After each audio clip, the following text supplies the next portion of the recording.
All my friends of the County Daily News, welcome. I've got a special guest with me here today, and it's the First Ward Councilperson, Sean Dunne. And on the 2nd of January, something very interesting happened involving City Council. And a lot of folks don't realize how a mayor is selected in this town. In some cities, you vote for the mayor. And in this town, the City Council selects the mayor. So I want to welcome Sean Dunne. Thank you very much for being here. Thanks for having me. And just as background, explain the process of how a person becomes a mayor here. Yeah, it's, well, first we can look at the distinction between like a strong mayor form of government and city manager. Of course, Portsmouth's had both, and we currently have a city manager form of government. And what that means is the city manager runs the day-to-day activities of the city, negotiates different contracts and so forth. And then there's a 6-member council that's a legislative body, and in that there's a president and a vice president that is voted on by members of the council. Other cities, like you mentioned, actually, Portsmouth, New Hampshire has it so that whoever gets the largest vote from that year's election would become mayor. So, interesting. A lot of different variations. But ultimately, the city manager works at the pleasure of the council. Is that correct? Correct. So, there's been the past where they can hire, start a contract with the city manager, open bids and so forth for people to apply to be city manager, and then obviously they can terminate a contract if they so please, if a majority of them votes. Okay. So on January 2nd was the organizational meeting, and this is the time where we select offices. And you were at that time the sitting mayor. And then during that voting process, it changed. And Charlotte Gordon was, explain that process. Okay. So it happens every 2 years because we have, the 2, 4, and 6 had just been up for election in the previous year. And then 2 years previous to that was 1, 3, 5. That's wards. The city wards, yes. Right. So after that takes place in that November, then a new session of council, a new 2-year session of council begins. And in that first Monday in January, an organizational meeting is held. And at that time, there's rules agreed upon for that 2-year session for council. And then the president and the vice president is selected at that time. Okay.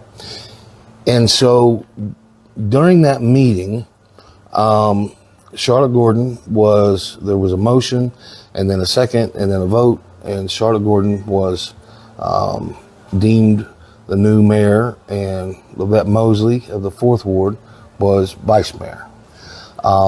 And we had, Betty's behind the camera today, so Betty had Miss Gordon and Miss Mosley on the couch conversations, and during that time it was brought up, and Miss Gordon said that she didn't understand what the conflict was and what the hub was all about.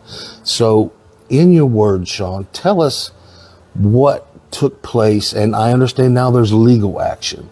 So let's kind of get into that a little bit. Yeah, so leading up to, to understand the moments of the meeting, you have to go a little bit further back. That includes a few hours before the meeting.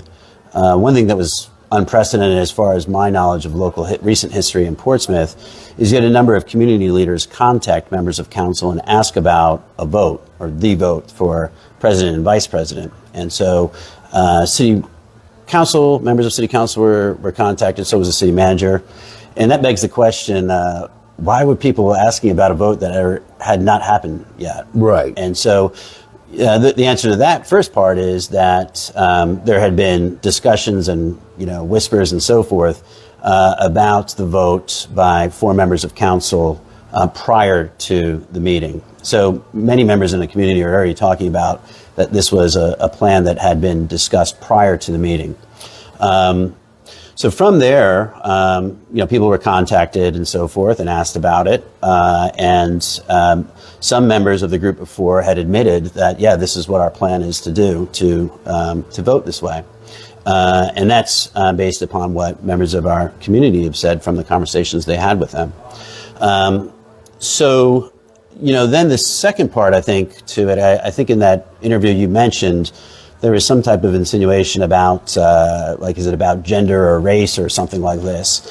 And that's not what people were concerned about. What people were concerned about was that this was going to be a step backwards for the city.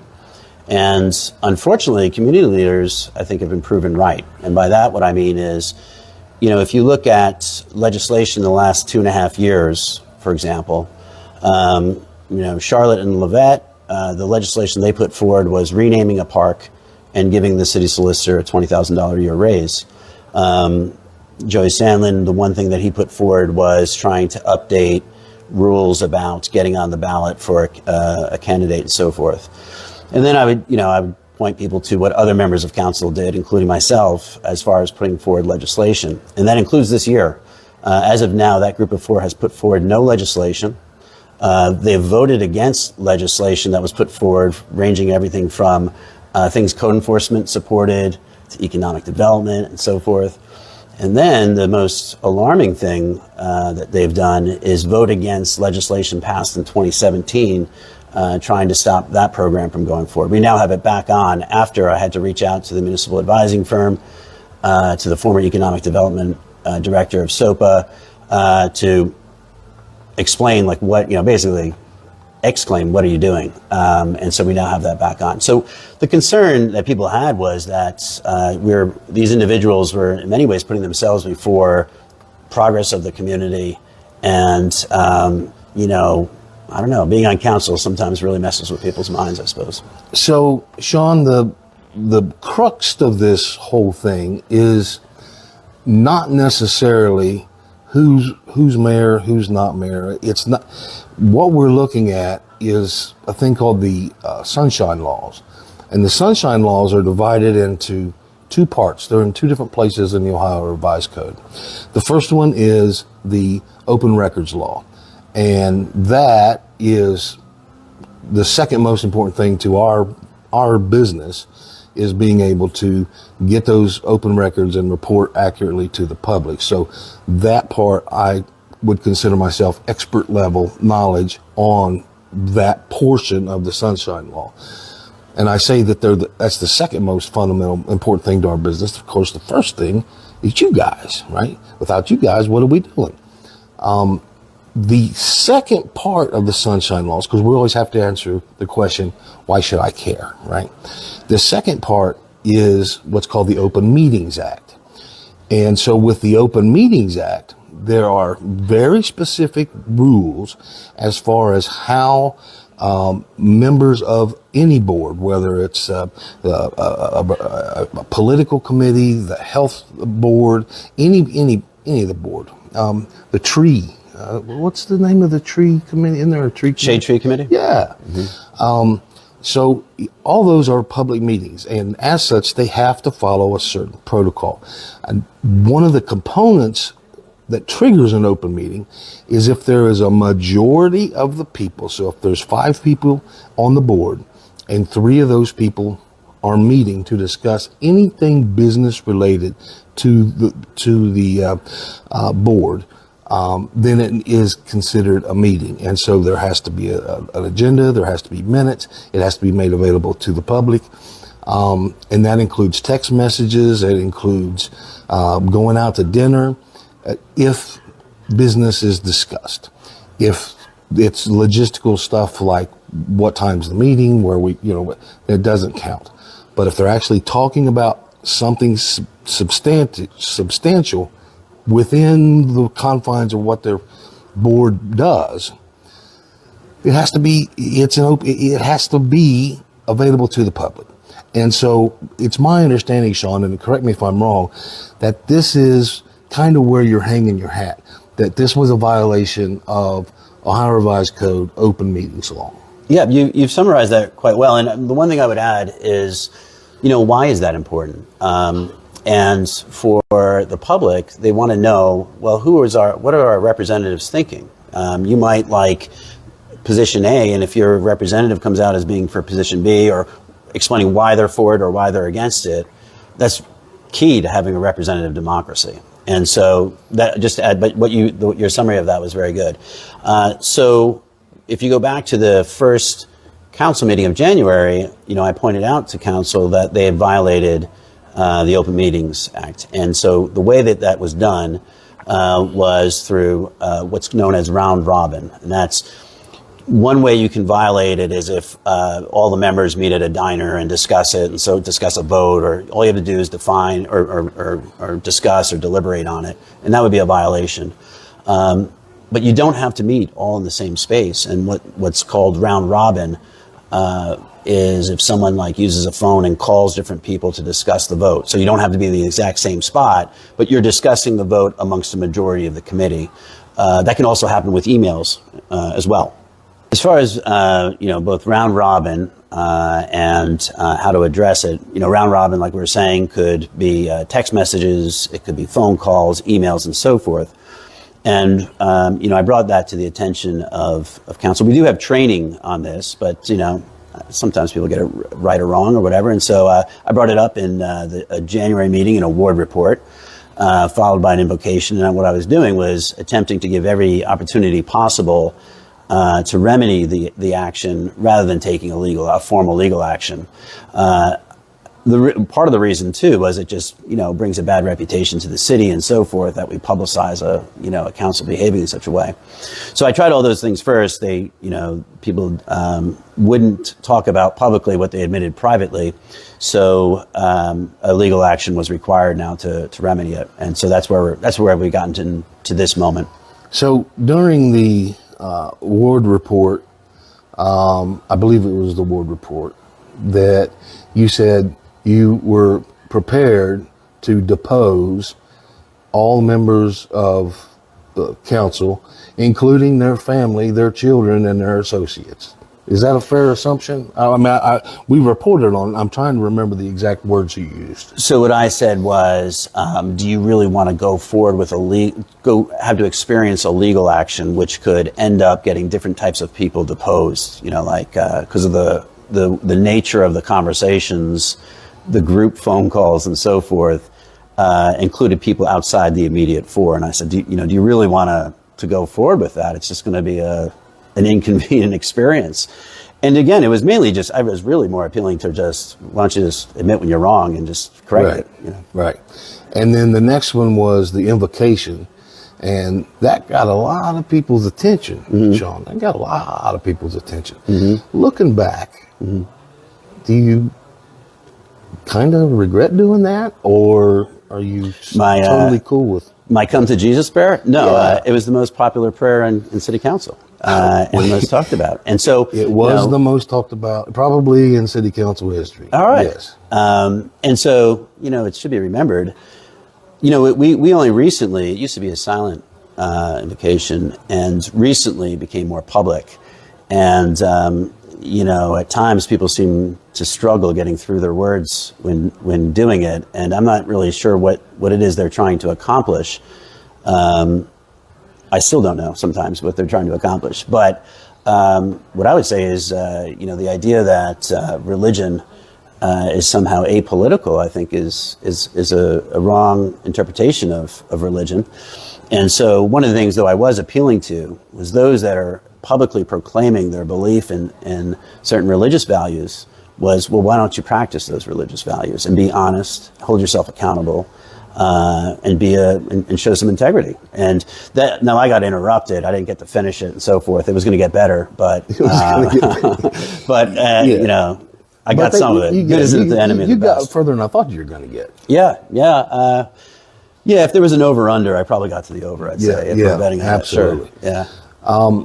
So now we are at the legal part, and there was a time that we really couldn't talk about any of it, but let me kind of let the folks know. I understand that a special judge maybe has been is going to be seated for this because of a potential conflict of interest.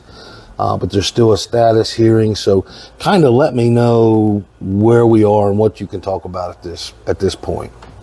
Well, generally speaking, my lawyer is just like, Sean, you can talk about whatever you want. You have nothing to hide, and I don't.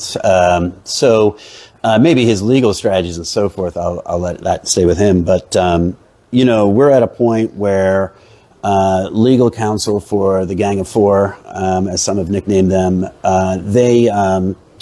their legal counsel has kind of begged us to keep everything confidential and out of the public eye, and I'm not doing that. I want everything as public and as transparent as possible. Well, that would be moderation, not court.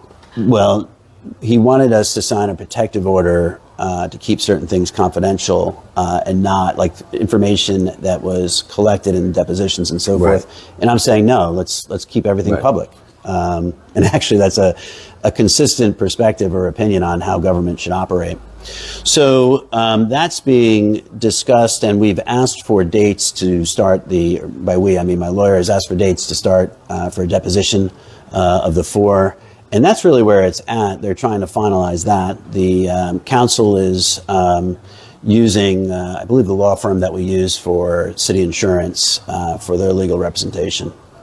And so basically I would imagine the next, and I really am not an expert on how legal things proceed and so forth, like what we should expect, like for timing and whatnot. But I would imagine within the next month, they should be in that meeting for a deposition. So that, what you just said brings up, who's paying for the legal? In other words, who's paying your lawyers? Who's paying their lawyers? Is the city paying their lawyers? Yeah. By city, you mean taxpayers? Yeah. Yes.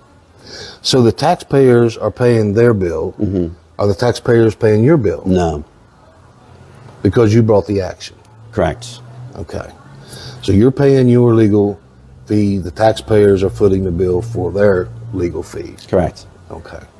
And those depositions are going to start. And are we really talking about, spouses and children and friends and associates? I mean, are we gonna go that far? Well, I mean, there's no one under 18 when you say children, but I don't know. I guess part of it will be, that I can't guess. I mean, part of it I think is based upon how the first discussions go and so forth. So I really couldn't even guess. And is this lawsuit for a monetary value, or what would be a victory in the lawsuit? Well, it's not. Yeah. So as far as what's considered a good outcome, in my view, number one, we've already got a good outcome in that we've called public attention to this. In previous council meetings, I alerted council and others that people were blurring the lines of what should be discussed in certain meetings. This included meetings about the Martins building, which thankfully never happened. This included, and during those meetings, Charlotte stated that she did not want the public to have any say in the Martins building. That then followed up a time where she was talking about having smoke. She was glad that there was smoke screens, that people weren't going to pay attention to what we were discussing. I remember that meeting, and if I believe she called you son of a bitch right there, and when you brought that up, you're like, and I'm like, wait a minute. That's on public record. That's on the internet. It's very feminist. Yeah. So one of the things I want to bring out is because a lot of times we're talking about public perception. Perception is sometimes reality. To some, it seems like that, the girls can't win, and you're mad because the girls won. How would you respond to somebody that said that? Well, can I finish the point about the outcomes? Then we'll get to the other bit. Yeah. But the outcomes, because it's somewhat related, I suppose. So calling people's attention to it and clearly defining it, and going through this process, I think it's not going to guarantee that people won't do this again in the future, but I think it at least decreases the likelihood of it. And it points out that members of council have to follow the rules just like everybody else. if you go back to January, my discussions in January, to that point you were just making, I said you can repeat the same vote again. You did. You can do the same thing, but it's the process and it's the procedure. And what they did was violate the Open Meetings Act. And so, if they went through the procedure again and they voted the same way, then away we go. But at least people aren't going to say that there's this kind of cloud hanging over council that would then, understandably so, make some people think like, well, can we trust this council? What else are they doing? What else are they discussing? And so on and so forth outside of the public eye. So for me, to answer both those questions, Right. a good outcome would be an acknowledgement that this procedure was wrong. At that point, they should explain why they concocted this plan and so forth. But at the end of the day, legally, what a legal outcome of it would be that the vote was invalid. You got to vote again, and in that legal decision, it doesn't mean you can't do the same vote again. For example, and I cited this in January, when it was ruled that a previous council violated sunshine laws about a city manager decision. Yes. That was invalidated or it was blocked. Then we went into mediation. I had just started. I just Right. started after that had happened. But it didn't block the council from moving forward with that same decision. It was just the procedure in doing so, and that was the same thing I cited in January for this. So, if the claim that it's like, I forgot what you said, the girls can't win or something like that. That it's this illegal decision wouldn't stop that from happening from anybody. Right. Like anything could happen. Anyone could be. It could be the same exact result. It could be a slightly different result, a totally different result, or whatever. The legal decision doesn't affect that at all. Is this whole procedure right, wrong, or indifferent? Is this a little bit of a black eye on council, regardless of the outcome? Oh, what they did is terrible. I mean, because what you have is, if we're at a time where the country's polarized in different ways. One side says you can't trust the other, and so forth, and then both sides at different times say you can't trust those in government, and so forth. And I think if they would have admitted to it and just addressed it, then it wouldn't have been a black eye. It might have been a little bump or something, and we just move on. It would have been a mistake, and we all make Right. mistakes or whatever. But to not address it, I think that is very problematic. So to kind of wrap up, and a lot of folks that know us both, we are about as different politically as you could get, but still, and when you mentioned what you said was, people are so polarized that one side's absolutely wrong and the other side's absolutely right, and I don't subscribe to that because I know 80% of the stuff we completely agree on. We can have an absolutely wonderful conversation, and we'll leave some of the political stuff out of it, right? But this has nothing to do with politics. This has to do with an actual law in Ohio. Did you follow the law or did you break the law? Period. So is apolitical. And I can get behind anything that is, did you break the law or did you not? And so sometimes we have to go through the procedure to find out if it's a criminal or if it's civil. There's an accusation that a law was broken. It's heard, evidence is presented, depositions are taken, and then there's a decision on whether the law was broken or not, whether it's, like I said, litigation or in a criminal court. So this is the same thing. It's not political at all, in my view. Has nothing to do with politics, has nothing to do with gender, has nothing to do with race, because Lady Justice is blind. This is a law that you are contending was broken. So I think it's certainly nonpartisan, right? So we would want whoever's in council to follow the rules, right? Yes, correct.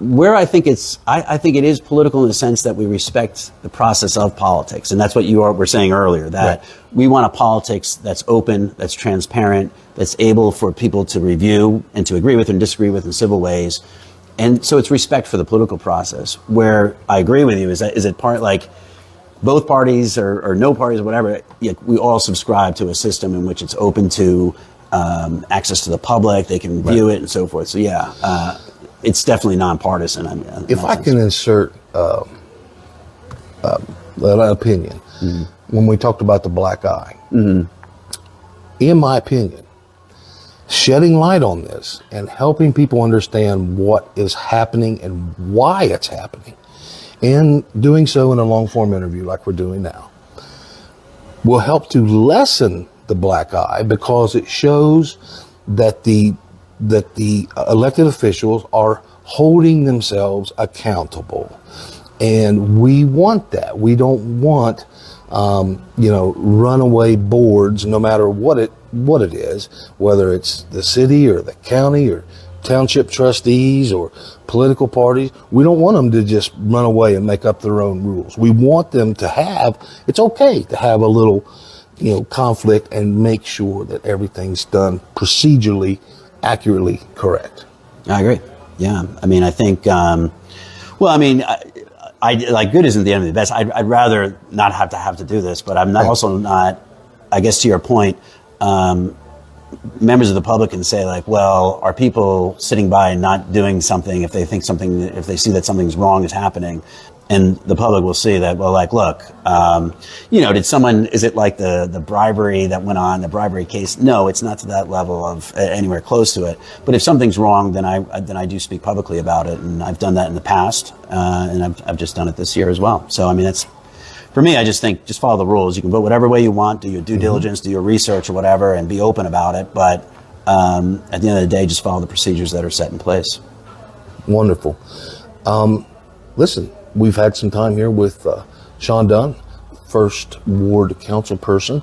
I'm going to give you the courtesy of last word if you have anything you want to go back to or add to. No, it was good. Well, we're doing this in the First Ward, and so I'd like to thank Gary for letting us stay here. And it was great, and come down here and shop here and other places in the First Ward. It's a great place to be.